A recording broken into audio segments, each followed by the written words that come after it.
সেখানে ছুটবে। দাজ্জালের বাহিনীর সাথে মুসলিমদের ব্যাপক ফাইট হবে, কিন্তু মুসলিমরা তাদের সাথে পেরে উঠবে না। কেন পেরে উঠবে না? কারণ আল্লাহ পাক দাজ্জালকে এজন্য এভাবেই সৃষ্টি করেছেন। সে একটা পরীক্ষা, একটা ফিতনা। তার হাতে আল্লাহ পাক প্রচুর ক্ষমতা দিবেন। সে বৃষ্টি বর্ষণ করতে পারবে, সে প্রযুক্তি নিয়ন্ত্রণ করবে, সে আকাশ নিয়ন্ত্রণ করবে, সে প্রত্যেকটা শহরে প্রবেশ করবে, প্রতিটা শহরে সে খুব দ্রুত ফ্লাই করতে পারবে। তার হাতে খাবারের মজুদ থাকবে, মানুষকে দুর্ভিক্ষের মধ্যে সে ফেলে দিবে। যারা তার আনুগত্য করবে সে তাদেরকে খাবার দিবে, মানে ইকোনমিক প্রোগ্রেস দিবে।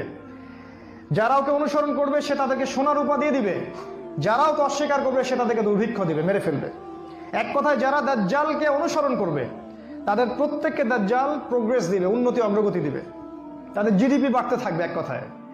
আর যারাই মাসিহুদ দাজ্জালের বিরোধিতা করবে তাকে সে একদম ধ্বংস করে ফেলবে, একদম ধ্বংস।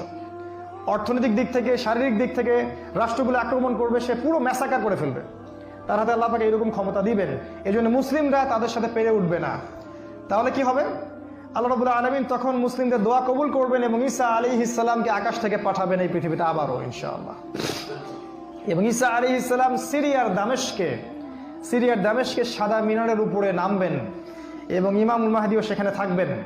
সেখানে ফজরের নামাজ পড়া হবে, ইমামুল মাহদি ইমামতি করবেন, আর এই ঈসা আলাইহিস সালাম পিছনে মুক্তাদি হয়ে থাকবেন। এটা আমাদের জন্য গর্বের বিষয়।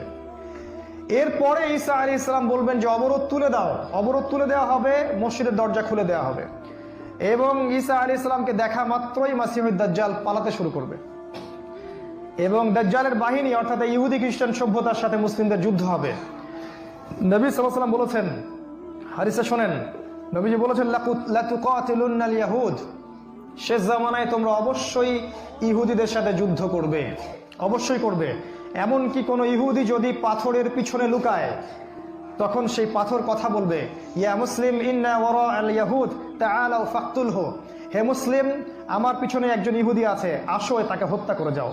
এটা পাথর পর্যন্ত কথা বলবে। ফিলিস্তিনের বাবে লুদ নামক জায়গায় দাজ্জালকে হত্যা করা হবে। ওই বাবে লুদটা ইন্টারনেটে গিয়ে দেখবেন, সেখানে ইসরায়েলের বিমানবন্দর তৈরি করা আছে এখন। এই বাবে লুদেই এখনই তৈরি করা আছে। আমি একটু আগে বললাম যে দাজ্জাল আকাশ নিয়ন্ত্রণ করবে, ওই বাবে লুদের এয়ারপোর্ট থেকেই সে আকাশ নিয়ন্ত্রণ করবে। আমার মত, এটা আমার মত, আমার বুঝ। এটা ওই বাবে লুদে সবচেয়ে বড় একটা এয়ারক্রাফটের ঘাঁটি তারা মজুদ করেছে এই বাবে লুদের মধ্যে, প্যালেস্টাইনে। আর ওই জায়গায় ঈসা আলাইহিস সালাম এই মাসিহুদ দাজ্জালকে হত্যা করবে। এরপরে ঈসা আলাইহিস সালাম জেরুজালেম থেকে ইমামুল মাহদিকে সাথে নিয়ে পুরো বিশ্বে ইসলামী খেলাফা বাস্তবায়ন করবে, পুরো বিশ্বে। নবীজি বলেছেন একটা পাকা বাড়ি